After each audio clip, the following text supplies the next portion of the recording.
ტოქსიკური ურთიერთობების მეხუთე მახასიათებელი ასეთია.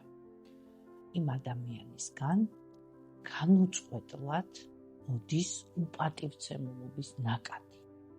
რაც ვლინდება თქვენთანაც ურთიერთობაში, სხვებისთან დასწრებითაც შეიძლება თქვენს მიმართ წამოვიდეს კრიტიკა, დაცინვა, სარკაზმი.